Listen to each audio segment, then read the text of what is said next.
wabarakatuh.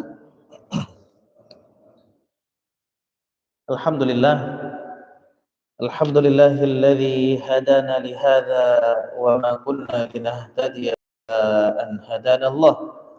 Asyhadu an la ilaha illallah wa asyhadu anna Muhammadan abduhu wa rasuluh. Allahumma salli wa sallim wa barik ala sayyidina Muhammadin wa ala alihi wa sahbihi ajma'in. Rabbi syrah li sadri wa yassir li amri wahlul 'uqdatam min lisani yafqahu qawli. Subhanaka la ilma lana illa ma 'allamtana innaka antal alimul hakim. Allahumma rzuqna sidqa fi kulli ma naqul wal ikhlasa fi kulli ma na'mal. Allahumma ij'alna minal ladzina yastami'una al-qawla fayattabi'una ahsanah. Alhamdulillah, para alim ulama, para imam, ustaz-ustaz, tengku-tengku, guru-guru kami, para orang tua kami, serta seluruh sidang jamaah salat subuh yang dirahmati Allah Subhanahu wa taala. Alhamdulillah, segala puji serta syukur senantiasa kita haturkan kehadirat Allah Subhanahu wa taala yang telah memberikan taufik dan inayahnya kepada kita sehingga awal pagi ini dapat kita awali dengan ketaatan kepada Allah Subhanahu wa taala. Salawat beriringkan salam senantiasa tercurahkan kepada junjungan kita baginda Nabi besar Muhammad sallallahu alaihi wasallam, para keluarga dan sahabat-sahabatnya yang telah membimbing kita, yang telah memberikan teladan kepada kita untuk bisa kita mengikuti jejak langkah mereka sehingga bisa selamat dunia dan akhirat kita. Jemaah dirahmati Allah, alhamdulillah kembali Allah ketemukan kita pada pagi hari ini untuk sama-sama kita belajar Al-Quran. Kita belajar cara membacanya, kita juga belajar kandungan daripada ayat-ayat yang kita baca.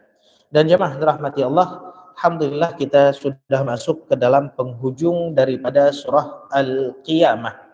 Setelah pada pertemuan sebelumnya kita membahas sampai ayat 28 daripada surah Al-Qiyamah, yaitu firman Allah Subhanahu wa taala, kalla idza balagatit taraqi wa qila man raqa wa dhanna annahul firaq.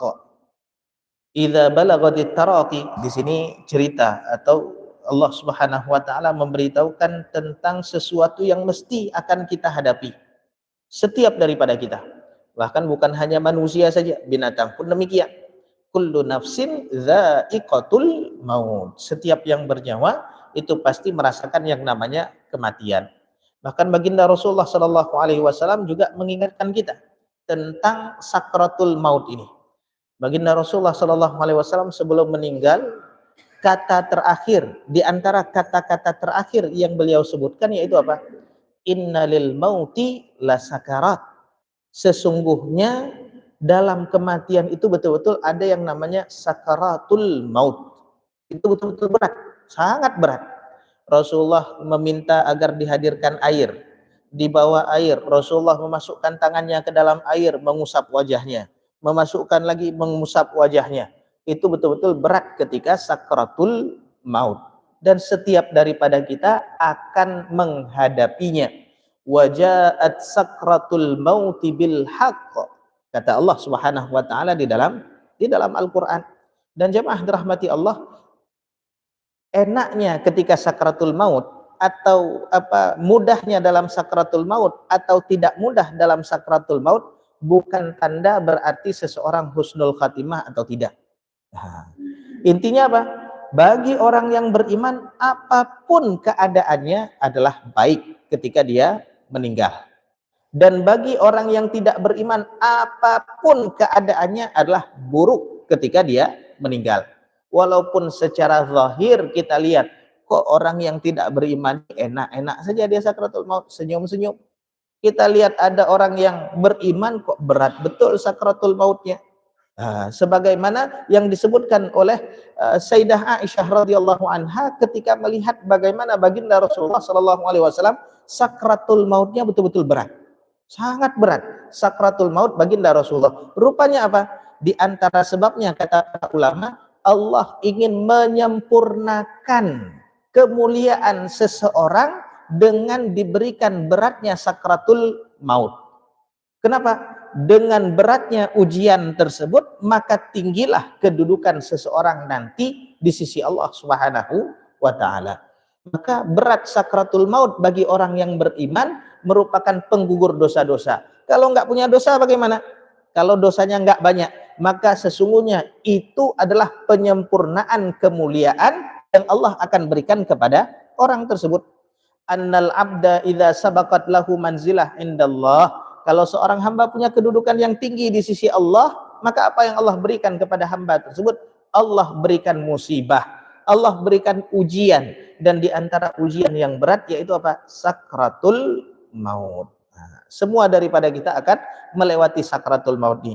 Namun ada amalan-amalan memang yang dianjurkan untuk kita istiqamahkan agar mudah untuk menghadapi sakratul maut. Di antara yang mudah kita kerjakan yaitu apa? Bersiwak. Nah, ini salah satunya adalah bersiwak. Bahkan Rasulullah sebelum meninggal itu hal terakhir yang beliau lakukan yaitu apa? Bersiwak. Beliau minta siwak kepada Sayyidah Aisyah radhiyallahu anha, kemudian beliau disiwaki oleh Sayyidah Aisyah. Ini yang dilakukan oleh baginda Rasulullah sallallahu alaihi wasallam. Dan salah satu fadilahnya adalah apa? Memudahkan seseorang ketika sakratul maut. Yang jelas jemaah dirahmati Allah, kita perlu memperbanyak amalan-amalan untuk menghadapi pintu daripada pintu akhirat ini. Pintu awalnya yaitu apa? Ketika sakratul maut masuk ke alam barzah. Setelah inilah mulai kita untuk memanen usaha atau jerih payah yang selama ini sudah kita usahakan. Waqila man raq. Ini cerita tentang orang-orang yang kufur kepada Allah Subhanahu wa Ta'ala. Sekarang siapa yang mampu menyembuhkan? Dikatakan kepada mereka yang sedang sakratul maut, siapa yang dapat menyembuhkan? Mana dokter yang dapat menyembuhkan? Kalian yang punya harta, coba cari dokter mana yang bisa menyembuhkan kalian. Kalian yang punya kedudukan, mana kedudukan kalian? Bisa nggak menyelamatkan kalian daripada sakratul maut? Kalian yang punya banyak pengikut, banyak orang, banyak anak buah, mana sekarang? Coba ketika sakratul maut, siapa yang mampu untuk menyelamatkan kalian? Nggak ada satupun. Di sini ada juga yang mengatakan perkataan daripada malaikat, yaitu malaikat ketika mencabut nyawa orang-orang yang kufur kepada Allah, orang-orang yang tidak beriman, malaikat ini saling berbicara satu sama yang lain. Siapa yang mau ngambil ruhnya dia? Karena rupanya orang-orang yang tidak beriman ruhnya berbau busuk. Walaupun secara zahir mereka dipakaikan pakaian yang rapi, diberikan parfum, bersih dan lain sebagainya, ruh mereka betul-betul buruk, ruh mereka betul-betul busuk. Sebagaimana disebutkan di dalam tafsir Imam Qurtubi, man yarqa bi ruhihi ila sama, siapa yang mau mengangkat ruhnya ke langit? Amalaikatur rahmah, amalaikatul azab. Ini malaikat rahmat atau malaikat azab. Dan sesungguhnya malaikat yang mengangkat nafsu orang-orang kafir, takrahul malaikah qurbuha. Malaikat enggak suka mendekat kepada ruhnya orang-orang yang tidak beriman kepada Allah Subhanahu wa Ta'ala. Ini malaikat jijik atau merasa tidak, ini enggak layak. Bahkan disebutkan di dalam ayat Al-Quran bagaimana Allah memerintahkan malaikat untuk mencabut nyawa orang-orang yang kufur, orang-orang yang berbuat zalim. Walau tara idzal zalimuna fi ghamaratil maut. Ketika kalian melihat orang-orang yang banyak berbuat zalim ketika mereka dalam ghamaratul maut, dalam kesusahan ketika sakratul maut, apa kata malaikat? Malaikat dengan suara lantangnya berteriak dengan sangat keras, akhriju anfusakum, keluar kamu. Itu malaikat teriak kepada ruhnya orang yang tidak beriman kepada Allah Subhanahu wa Ta'ala, sehingga tersentak ruh tersebut untuk keluar. Bagaimana ibarat yang disampaikan oleh Rasulullah tentang dicabut ruh daripada seseorang, ibarat jarum yang tertusuk, tersangkut di kapas-kapas atau di dalam jerami, kemudian ditarik semuanya rusak. Itulah beratnya dicabut ruhnya seorang manusia. Maka setiap daripada kita akan merasakan yang namanya sakratul maut tersebut. Maka persiapannya kapan? Bukan nanti persiapannya, sekarang persiapannya. Ini sakratul maut. Wal taffatis saqu bisaq. Kemudian nanti juga asak. Asak ini dalam bahasa Arab artinya betis. dipakai untuk makna kinayah. Kinayah itu apa? Tentang sesuatu yang berat yang dihadapi oleh seseorang. Atau makna zahirnya ketika setiap betis akan disandingkan dengan betisnya yang lain. Jadi ruh itu ketika ditarik mulai dari kaki. Dari kaki ke atas, ke atas, ke atas terus. Orang merasakan kakinya nggak bisa digerakkan lagi. Bahkan yang lebih sakitnya lagi mereka ada yang kakinya betul-betul cekang. Keras, sakit betul. Sehingga bersatulah dua betis ini. Itu ketika sakratul maut. Ada yang mengatakan disatukannya di mana? Disatukannya di dalam kain kafan. Ketika satu betis itu disatukan dengan kain kafan ketika dibalut dengan betis lainnya. Yang mengatakan ini makna kinayah yaitu apa? Berat betul sakratul maut tersebut. Kenapa? Karena ada dua hal yang bertemu ketika sakratul maut, khususnya orang-orang kafir. Yaitu bagaimana? Ya, iltafat saqul insan indal mauti min syaddatil karb. Yang pertama tadi keras lututnya, keras betisnya ini karena memang betul-betul berat ketika dicabut nyawa. Dan disebutkan di sini bahwasanya ketika meninggal seseorang, kemudian apa yang terjadi? Dia mengumpulkan di sini dua hal yang betul-betul berat yang dialaminya. Yaitu apa? Yang pertama, akhir kehidupan dunia, dan yang kedua adalah awal daripada hari akhirat. Maka berjumpalah sakit daripada akhir dunia dengan awal daripada akhirat. Ini ketika sakratul maut, orang-orang yang tidak beriman kepada Allah Subhanahu wa taala betul-betul berat. Dan ketika sakratul maut, semua orang betul-betul nampak apa yang pernah dilakukannya ketika di dunia. Tahu dia termasuk orang-orang yang digolongkan sebagai orang-orang baik, tahu dia termasuk golongan orang-orang yang digolongkan sebagai orang-orang buruk. Ini seperti kalau kita di dunia sekarang kan biasa di HP kadang-kadang diingatkan memori selama setahun. Ini foto-fotonya. Ini kegiatan-kegiatannya. Maka kita lihat, oh Januari saya melakukan ini, Februari saya melakukan. Itu videonya paling singkat, 30 detik, berapa detik, itu semuanya teringat. Dalam 1 tahun itu apa yang kita lakukan? Itu alat teknologi manusia. Maka nanti ketika sakratul maut pun akan dinampakkan semua kilas balik yang pernah kita lakukan. Dalam waktu sekejap tadi, kita nggak pernah tahu bagaimana di dalamnya. Rasulullah saja ketika Isra Mi'raj waktunya singkat, tapi berbagai macam urusan bisa beliau lakukan. Maka ketika sakratul maut pun dinampakkan kepada kita bagaimana keadaan kita. Dan yang paling enak ketika sakratul maut ini yaitu orang-orang yang istiqamah dengan ketaatan. Ya, istiqamah dengan ketaatan. Kita sering menyebutkan di antara fadilah orang-orang yang istiqamah sebagaimana disebutkan di dalam Al-Qur'an yaitu apa? Innalladzina qalu rabbunallah tsumastaqamu. Mereka yang mengatakan Tuhan kami adalah Allah, kemudian istiqamah dengan amalan-amalan iman, dengan kalimat tersebut. Karena iman bukan hanya dengan lisan, iman juga diungkap dengan perbuatan. Istiqamah dia. Baca Quran, istiqamah dia baca Quran. Bukan seminggu sekali, bukan setahun sekali, bukan sebulan sekali. Setiap hari dia baca walaupun sedikit. Dia berpuasa bukan hanya bulan Ramadan, itu kewajiban. Dia tambah dengan sunnah-sunnah yang lain dan dia istiqamah. Kemudian apalagi semua amalan dia istiqamahkan. Maka apa yang dikatakan kepada mereka ketika meninggal nanti?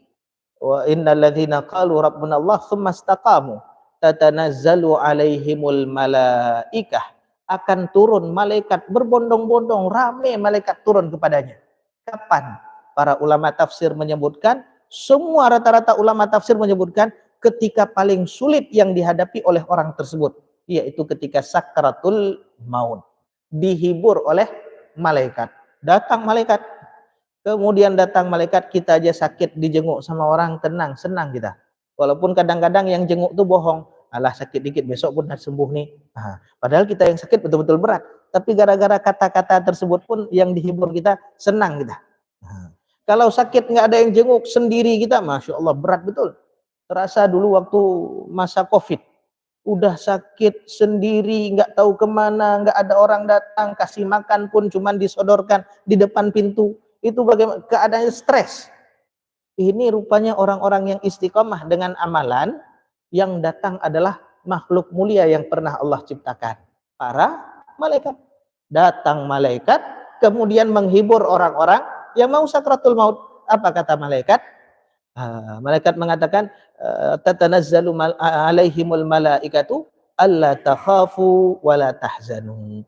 Jangan kamu takut, jangan kamu bersedih, tenang. Masya Allah. Rasulullah juga sama. Jibril datang kepada baginda Rasulullah Sallallahu Alaihi Wasallam menemani beliau ketika sakratul maut. Ketika sakratul maut, jangan kamu bersedih, jangan kamu khawatir, jangan takut, nggak apa-apa. Itu kalau orang yang betul-betul berkompeten, punya kedudukan, punya pengetahuan. Misalnya dokter bilang sama kita, enggak apa-apa, ini sakitnya sedikit saja, kita tenang. Kenapa? Ya dia punya tugasnya. Berbeda dengan orang awam yang bilang, ini malaikat makhluk yang diutus oleh Allah, enggak pernah bermaksiat kepada Allah. Malaikat bilang, tenang, enggak apa-apa, jangan khawatir, enggak perlu bersedih, enggak perlu takut. Semua orang akan merasakan seperti ini dan tentu spesial bagi kamu. Jangan khawatir dan jangan takut. Wa absyiru, kabar gembira bagi kamu. Kabar gembira. Tentu malaikat memberikan kabar gembira bukan dari dirinya, diperintahkan oleh Allah untuk memberitahukan orang tersebut bahwasanya kabar gembira bagi dia. Bil jannatil lati kuntum tu'adun, dengan surga yang telah dijanjikan oleh Allah kepada kalian. Ya, makanya disebutkan jiwanya orang-orang, disebutkan man ahabba liqa Allah ahabballah liqa'ah. Barang siapa yang suka berjumpa dengan Allah, Allah akan suka berjumpa dengan dirinya. Barang siapa yang tidak suka berjumpa dengan Allah, Allah nggak suka berjumpa dengan dirinya. Ini perawi hadis ini bertanya kepada Rasulullah, wahai Rasulullah, siapa yang suka mati? Siapa yang lebih memilih mati? Kan semua orang lari daripada kematian. Maka disebutkan bahwasanya seseorang ketika mau meninggal, maka disebutkan, dinampakkanlah bagaimana keadaannya sehingga dia betul-betul rindu. Oh, cepat ambil saya, cepat panggil saya. Makanya Rasulullah ketika mau meninggal, di dalam kitab Syama'il Muhammadiyah, kalimat terakhir yang beliau ucapkan ketika sakratul maut tersebut apa? Allahumma rafiqul a'la, Allahumma rafiqul a'la. Jadi Rasulullah ditawarkan, mau lanjut hidup atau kembali kepada rafiqul a'la, yaitu Allah Subhanahu wa taala. Apa jawaban Rasulullah? Kembali kepada Allah Subhanahu wa taala. Allahumma rafiqul a'la. Ini kalimat terakhir yang keluar daripada mulut Rasulullah sallallahu alaihi wasallam ketika beliau sakratul maut. Maka orang-orang yang sudah diberikan kabar gembira tersebut, dinampakkan tempatnya, itu betul-betul rindu untuk cepat-cepat kembali kepada Allah Subhanahu wa taala, dan Allah pun rindu kepada orang tersebut. Sedangkan mereka yang ketika melihat keadaannya nanti ketika sakaratul maut rupanya buruk, dia nggak pengen jumpa sama Allah, takut dengan azab yang dipersiapkan, maka sama apa yang akan diperlakukan oleh Allah kepada orang tersebut. Ini ketika sakratul maut. Kemudian malaikat juga mengatakan kepada orang yang sakratul maut tadi, alla takhafu wa la tahzanu wa absyiru bil jannati allati kuntum tu'adun nahnu awliyaukum. Jangan khawatir, kami akan jadi wali kalian. Di sini tenang lagi kita. Kita kalau meninggalkan khawatir, gimana dengan istri kita, siapa yang ngurus? Anak kita yang jadi yatim, siapa yang ngurus? Harta kita yang kita tinggalkan, berebut nggak nih? Berantem nggak nih gara-gara harta nih? Ini siapa yang ngurus? Itu biasanya kekhawatiran kita ketika meninggal. Ini anak-anak masih kecil, siapa yang ngurus mereka? Maka malaikat pun menenangkan mereka dengan mengatakan, nahnu awliyaukum, kami akan jadi wali kalian. Tenang, kami akan jadi wali kalian. Di mana jadi walinya? Fil hayatid dunya wa fil akhirah. Di dunia biar kami urus, di akhirat pun biar kami urus urusan kamu. Kita kalau ada yang urus urusan kita, tenang hidup kita. Kita nggak pernah ke akhirat. Di dunia pun kita udah tinggalkan. Ibaratnya seperti ini. Kalau dulu biasanya orang ketika pingin naik haji khawatir nih keluarganya ditinggal gimana. Kami ketika orang tua dulu naik haji tahun 2001 kan khawatir, anak-anaknya masih SD, masih TK. Itu ketika naik haji 1 bulan di sana. Ini anak siapa yang antar sekolah? Ini anak siapa yang jaga? Ini anak siapa yang masak? Ini anak siapa yang ini? Akhirnya orang tua dulu mikir, ini siapa nih? Nah, akhirnya cari siapa yang bisa jadi walinya. Siapa yang bisa menggantikan orang tua dalam mengurus anak ini. Sehingga apa? Ketika ibadah tenang di sana. Ketika ibadah tenang. Dan ketika naik haji pun nggak tahu di haji itu bagaimana. Rupanya ada yang membimbing di sana. Tenang juga kita. Makanya kalau kita pergi ke suatu tempat yang belum pernah kita datangi sebelumnya, itu biasanya kita was-was, khawatir. Tapi kalau ada guide, ada pembimbing, ada wali kita, tenang kita. Ibarat naik pesawat, kita nggak pernah pergi ke luar negeri, bahasa Arab, bahasa Inggris nggak bisa.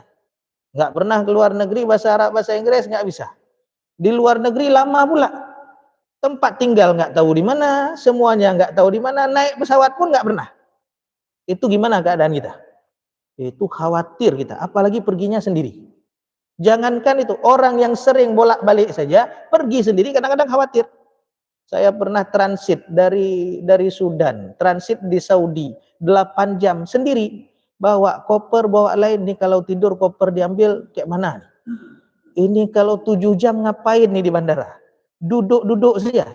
Beli belanja mahal juga di bandara. Ini kayak mana nih di bandara? Khawatir karena sendiri. Itu bisa bahasa Arab, bisa tahu tempat.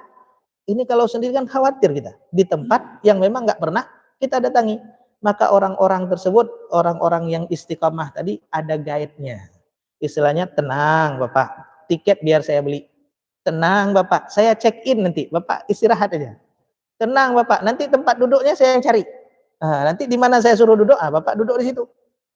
Nanti kalau ditanya-tanya sama orang, Bapak nggak usah jawab, biar saya aja yang jawab. Kemudian kalau turun nanti Bapak tenang saja. Nanti kalau saya suruh turun, baru Bapak turun. Mobil udah saya siapin Pak, tenang. Kemudian ketika ini nginapnya di mana? Tenang Bapak, ikut saya aja, hotelnya udah saya siapin. Itu tenang betul kita keluar seperti itu. Nikmat betul kalau berpergian ada orang yang ngurus seperti itu. Begitu juga orang-orang yang istiqamah ketika di dunia, malaikat yang ngurus semuanya. Ini kayak mana nggak tenang. Makanya perlu persiapan itu dari sekarang. Kemudian ila rabbika yauma idzinil masaq. Nanti di hari kiamat akan digiring kembali kepada Allah Subhanahu wa taala. Ainal mafar? Enggak ada tempat kembali lain selain hanya kepada Allah Subhanahu wa taala. Jadi kalau kita yang banyak maksiat ini, kemana pingin tempat kembali? Kita ingin aman daripada azab Allah, ya kembalilah kepada Allah sebelum dikembalikan secara paksa. Kembalilah kepada Allah sebelum dikembalikan secara paksa. Hadirlah ke masjid sebelum nanti dihadirkan secara paksa ke dalam masjid. Maka dari sekarang kita cicil, berusaha untuk dekat kepada Allah Subhanahu wa taala. Tidak akan pernah dikecewakan oleh Allah siapapun yang ingin datang kepada Allah. Dengan cara apapun, dia ingin datang dengan dirinya, walaupun dengan merangkak, dengan melangkah sikit-sikit, walaupun dengan apapun cara, kalau dia mau kembali kepada Allah, nggak pernah dikecewakan oleh Allah Subhanahu wa taala. Nggak akan pernah dikecewakan. Maka sebelum dipaksa nanti, maka kembalilah kepada Allah Subhanahu wa taala. Baru di sini disebutkan tentang kenapa mereka mendapatkan hal yang demikian berat tadi, orang-orang kafir ini. Fala saddaqa wala sallaha walakin kadzdzaba wa tawalla thumma dhahaba ila ahlihi yatamatta. Rupanya mereka udah enggak beriman, enggak sholat lagi. Jadi dua amalan dikumpulkan oleh mereka. Yaitu apa? Amalan hati mereka enggak melakukan, amalan perbuatan pun mereka enggak melakukan. Hati mereka enggak mau beriman, perbuatan baik pun enggak mau mereka lakukan. Di antaranya adalah apa? Sholat di sini, yang merupakan fondasi utama daripada setiap amalan orang-orang yang beriman. Walakin kadzdzaba wa tawalla. Akan tetapi apa yang mereka lakukan? Mereka mendustakan Allah dan berpaling daripada Rasulullah sallallahu alaihi wasallam, berpaling daripada kebenaran. Tsumma dzahaba ila ahlihi yatamatta. Bahkan mereka kembali kepada keluarganya dalam keadaan sombong. Dalam keadaan merasa dirinya hebat, angkuh, menganggap orang-orang yang beriman ketika itu betul-betul rendah. Ini siapa? Yaitu Abu Jahal. Abu Jahal ketika Rasulullah mengajak orang-orang untuk beriman, dia tidak mau beriman, berpaling daripada kebenaran, kemudian mendustakan. Ini yang dilakukan oleh Abu Jahal. bahkan datang kepada keluarganya, kemudian sombong mengatakan bahwasanya orang-orang yang beriman itu orang-orang yang bodoh, orang-orang yang tersesat. Di dalam surat Al-Mutaffifin disebutkan, An-Nazi'at, innal ladzina ajramu kanu minal ladzina amanu yadhakun wa idza marru bihim yataghamazun wa idza anqalabu ila ahlihim munqalabu fakihin wa idza ra'awhum qalu inna haula'i ladallun. Orang-orang yang kafir dulu bagaimana? Ketika bertemu dengan orang-orang beriman, yadhakun, mereka menertawakan orang-orang beriman. Ketika lewat berpapasan dengan orang-orang beriman, mereka menghina orang beriman dengan mata mereka. Kemudian ketika mereka pulang ke rumah mereka, mereka tertawa dengan keluarga mereka sambil mengatakan inna haula'i ladallun. Itu orang-orang sesat, itu orang-orang sesat. Mereka merendahkan orang-orang yang beriman. Nanti di akhirat bagaimana? Aula laka fa aula tsumma aula laka fa aula. Celaka mereka, celaka mereka, celaka mereka. 4 kali diulang oleh Allah Subhanahu wa taala. Ini menunjukkan bahwasanya mereka betul-betul celaka nanti di hari kiamat. Kemudian terakhir, ayah sabul insan ayyutraka sudah. Apakah manusia itu akan dibiarkan begitu saja oleh Allah Subhanahu wa taala tanpa hisab, tanpa azab, tanpa ganjaran? Enggak mungkin. Enggak mungkin orang yang berbuat zalim kemudian dia tenang-tenang saja, enggak mungkin. Dia di dunia ngambil harta orang seenak saja, enggak mungkin. Di dunia dia membunuh orang, enggak mungkin. Dia akan tenang, enggak mungkin.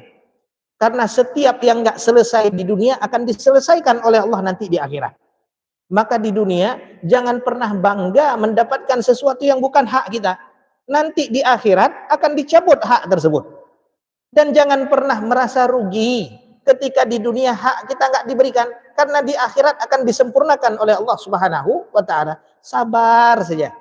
Sabar saja. Kapan sabarnya? 60-70 tahun. Makanya disebutkan kalau musibahnya berhubungan dengan agama, ini sakitnya itu sepanjang masa. Tapi kalau musibah berhubungan dengan diri kita sendiri, itu cuman sampai di dunia saja. Kita sakit dari lahir, kita sakit nggak bisa lihat misalnya, nggak punya kaki misalnya, apalah misalnya, itu cuman sampai mati saja selesai. Tapi kalau musibahnya berhubungan dengan agama, itu ketika mati nggak selesai. Setelah itu lanjut terus mendapatkan keburukan. Makanya doa Rasulullah apa? La taj'al musibatana fi dinina. Ya Allah, jangan jadikan musibah kami yang berhubungan dengan agama itu, jangan. Kalau penyakit dunia selesai ketika meninggal, tapi penyakit akhirat, penyakit hati misalnya, sombong, dengki, hasad, itu sakitnya itu bukan hanya di dunia, di akhirat pun akan merasakan sakit. Terus menerus. Maka jangan kira manusia akan ditinggal begitu saja.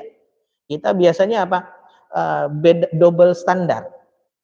Kalau hak nggak diberikan, kita nggak berhak mendapatkan sesuatu. Tapi sesuatu tersebut buruk, kita protes. Tapi kalau kita nggak berhak mendapatkan sesuatu, tapi sesuatu tersebut baik, kita nggak protes. Contoh misalnya, kita nggak belajar ujian. Nggak belajar, nggak pernah hadir di kelas, nggak pernah dengan buku, nggak pernah sama sekali belajar. Ketika ikut ujian, tiba-tiba nilai kita 100.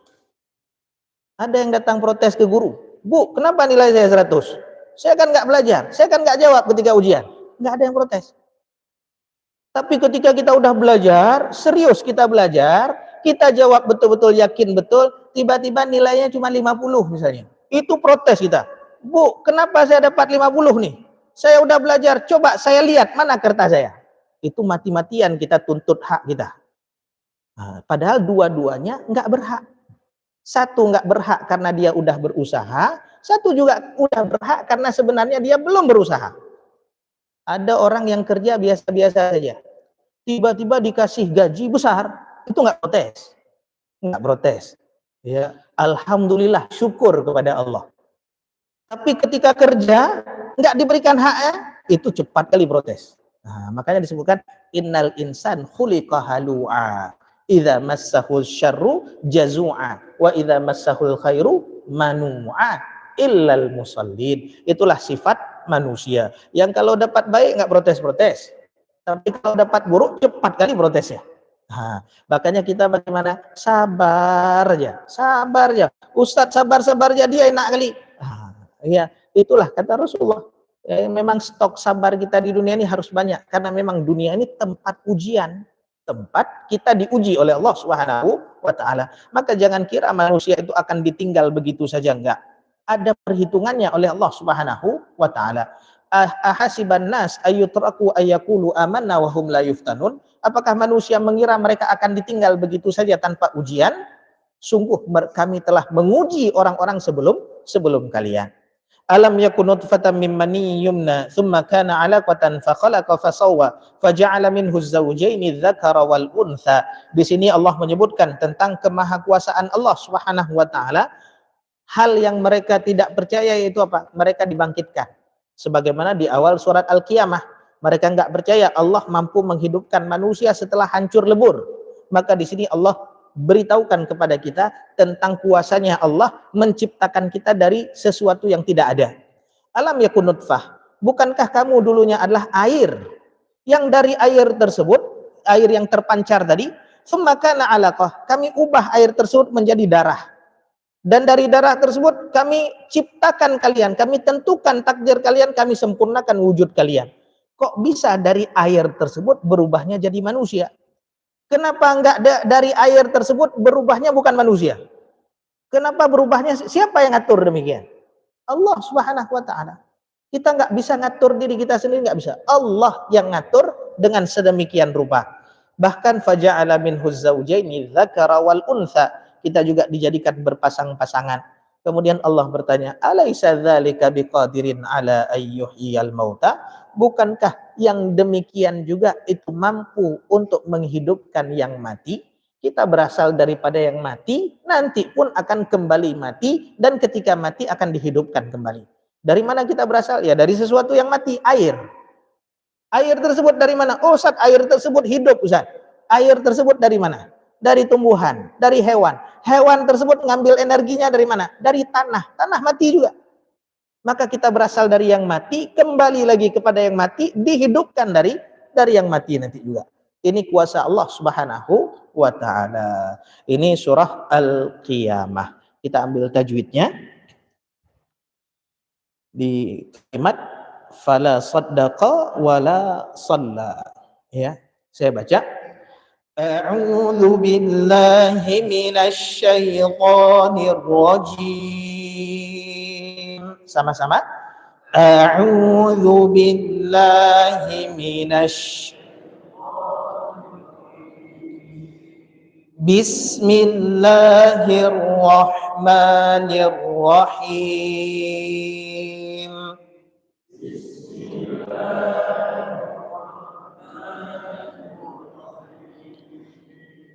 Fala saddaqa wala shalla. Sama-sama. Fala saddaqa wala shalla. Ingat, tebal ditebalkan, tipis ditipiskan. Ini huruf isti'la, shad. Dal huruf istifal. Qaf huruf isti'la. Huruf isti'la itu harus dibaca tebal. Jadi jangan dibaca saddaka, tapi soddaqo, soddaqo, so tebal, da tipis, qaf tebal. Jangan soddaqo, tapi soddaqo. Ya. Sholla juga sama.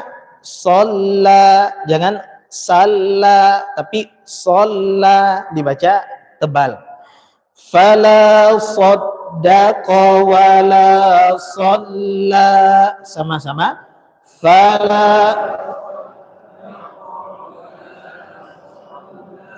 Masih terdengar doko, enggak doko, dako, dako, soddako, ya, bukan soddako, da tipis, ya.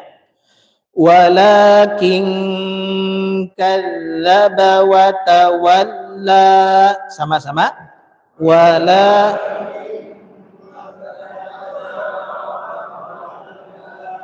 Walakin kadzdzaba wa tawalla.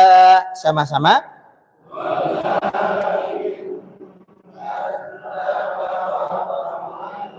Ini huruf zal ketika tasydid ya ditekan.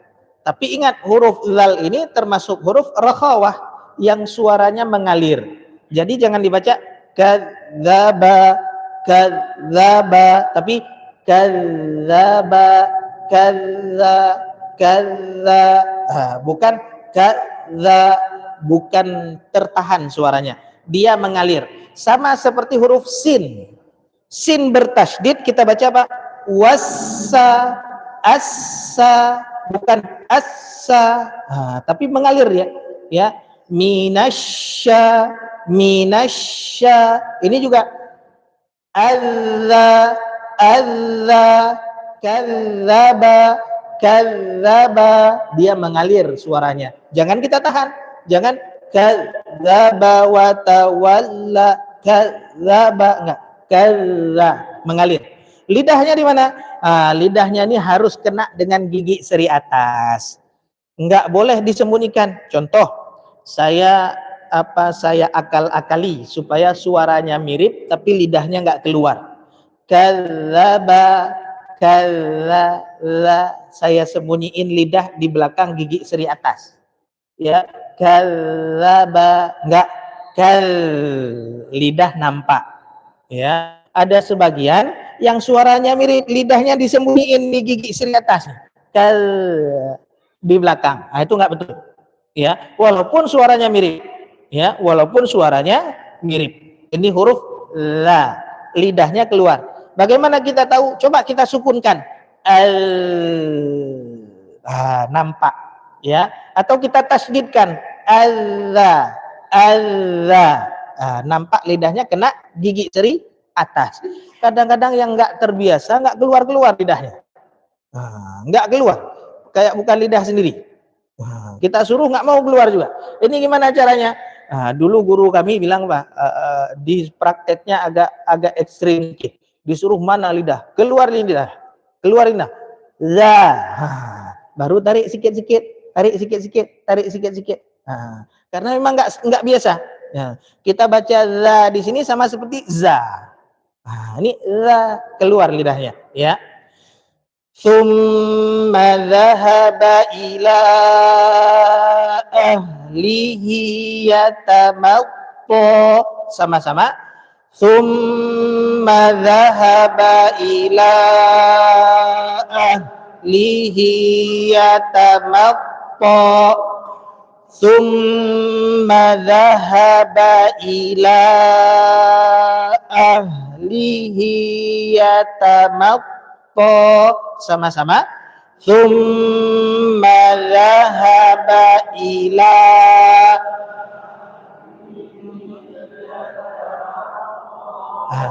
Ingat, dalam baca Al-Quran setiap huruf ini ada temponya masing-masing dia.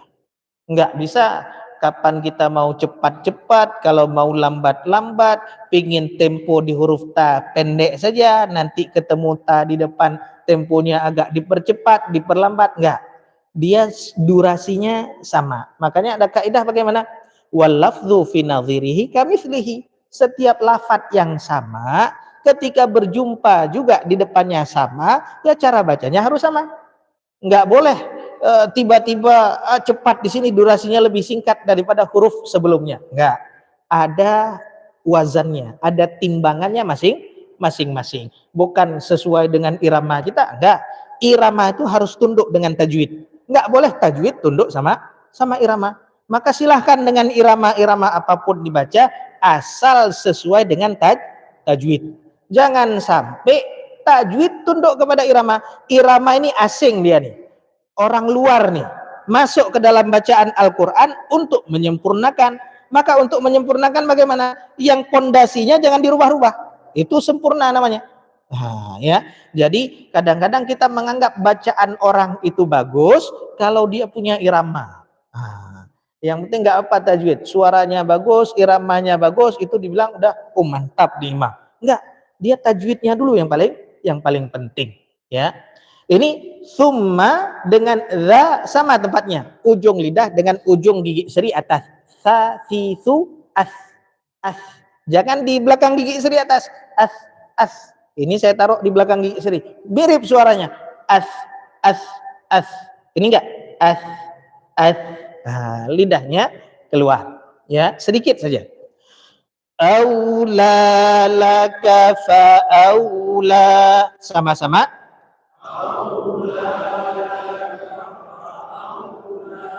Summa aula laka fa aula. Sama-sama.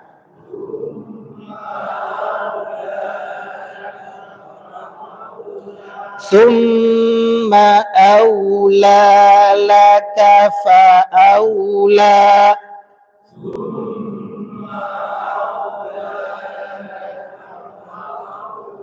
Ya.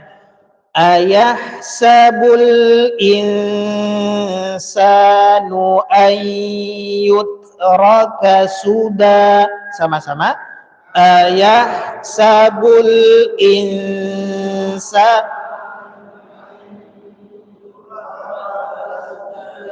Ayahsabul insanu ayyutraka suda. Ya,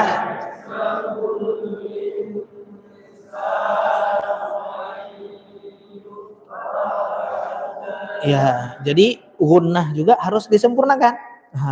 Nggak boleh kita baca ayah sabul insanu enggak insan.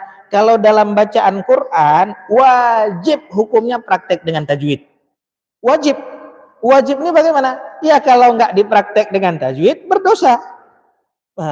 Man lam yujawidil Qur'ana athim, kata Imam Jazari dalam matan Jazariyah, barang siapa yang nggak membaca Al-Quran dengan tajwid maka dosalah dia.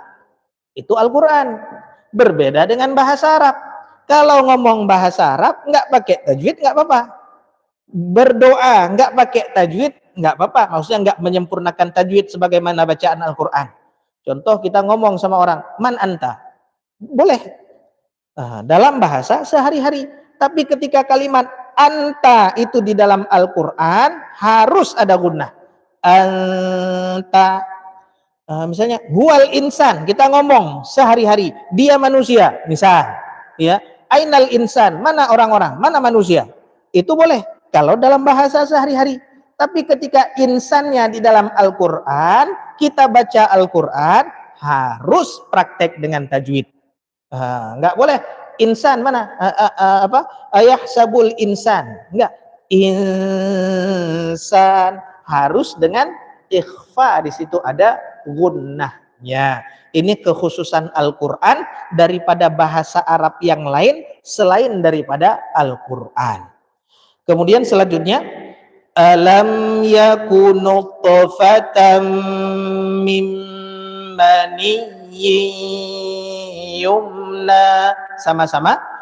Alam yakunu nutfatan min maniyyin yumna. Betul? Summa kana alaqatan fa khalaqa fa sawwa. Sama-sama. Summa kana alaqatan fa khalaqa. Ini perhatikan di sini sedikit. Di sini agak susah.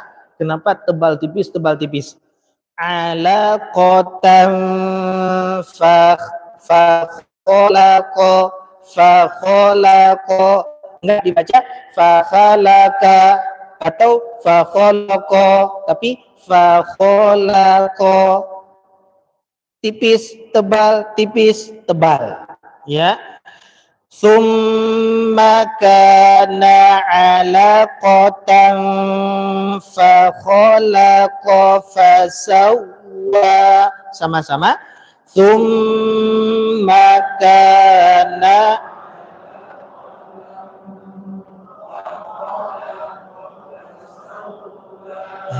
Kalau dikasih temponya masing-masing, walaupun nggak pakai irama, telinga kita enak dengar. Oh, terima dia. Berbeda kalau ini telinga kita sensitif. Apalagi kalau sering dengar bacaan-bacaan yang bagus, itu ada sensor di telinga kita. Imam bacanya ini nggak pas, telinga kita protes. Walaupun kiban yang betul, home yang penting yang salah. Ya, sering baca yang bagus itu membuat kita punya sensor, punya sensitivitas kita betul-betul terbentuk itu dengan sering mendengar yang bagus. Selanjutnya faja'ala minhu zawjaini dzakara wal untha. Sama-sama faja'ala minhu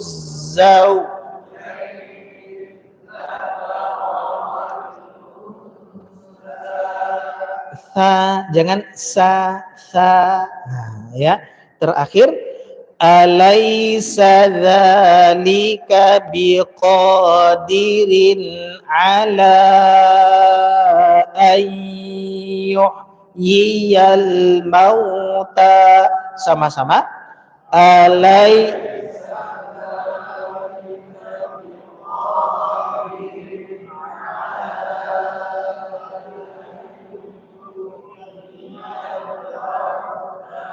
ala ayyuhyiyal mauta. Sama-sama ala ayyuh. Ya, ini surah Al-Qiyamah. Dan jemaah dirahmati Allah, belajar Al-Quran itu harus betul-betul belajar. Kalau secara umum seperti ini bagaimana?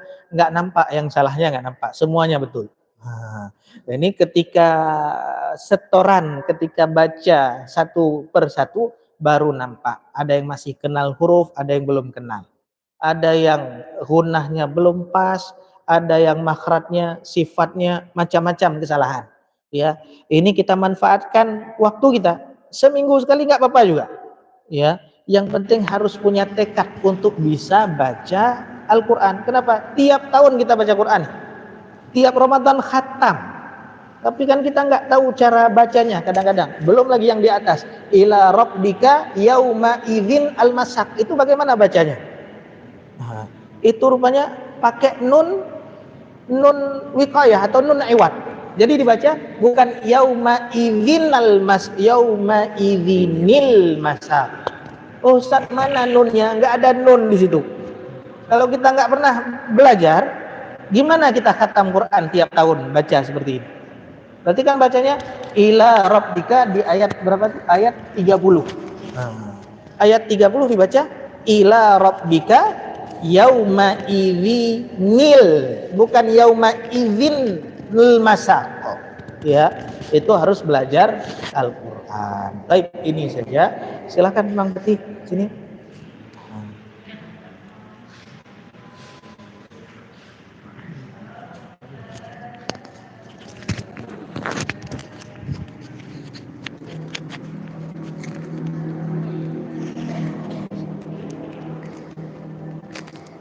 A'udzu billahi minasy syaithanir rajim. Bismillahirrahmanirrahim. Fala saddaqa wala shalla walakin kadzdzaba wa tawalla. Thumma dhahaba ila ahlihi yatamatta. Aula laka fa aula. Thumma aula laka fa aula. Ayahsabul insanu an yutraka sudah. Alam yakunu nutfatan min maniyyin yumna. Thumma kana 'alaqatan fa khalaqa fasawwa. Faja'ala minhu az-zawjayni adh-dhakara wal untha. Alaysa dzalika biqadirin 'ala an yuhyiyal mauta. Masyaallah. Alhamdulillah. Ada, silakan Bang Fadi terakhir baca.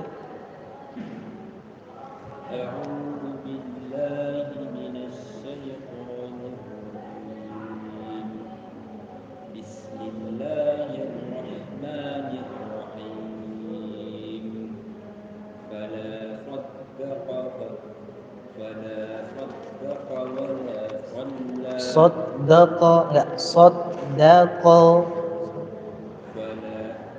فلا صدق ولا صلى ولكن كذب وتولى ثم ذهب إلى أهله يتمطى أولى لك فأولى ثم أولى لك فأولى أيحسب الإنسان أن يترك سدى ألم يك نطفة من مني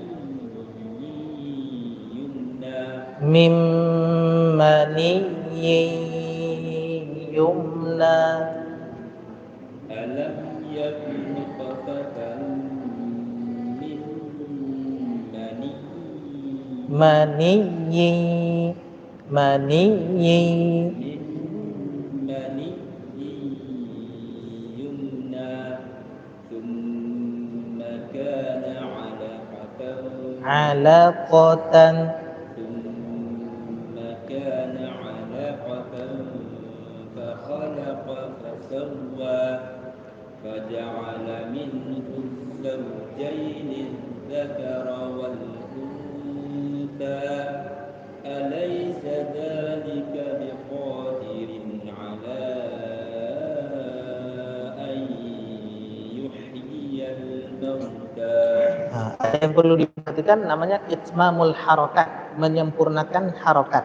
Harokat itu lurus dia, fathah a, kasrah i, dhammah u, nggak boleh digantung-gantung, nggak boleh setengah-setengah. Alaqatan fa khalaqa, jangan fa khalaqa, nggak fa khalaqa. Nah, jadi kalau disempurnakan harokatnya itu nampak jelas daripada mulutnya atau suaranya ketika kita membaca. Jadi telinga kita nampak ini udah sempurna. Alam yakunu nutfatan min maniyyin yumna thumma kana alaqatan faqalaqa. Jadi nampak jelasnya ketika kita menyempurnakan harokat. Mudah-mudahan bermanfaat. Subhanakallahumma wa bihamdika asyhadu an la ilaha illa anta astaghfiruka wa atubu ilaik. Wassalamualaikum warahmatullahi wabarakatuh.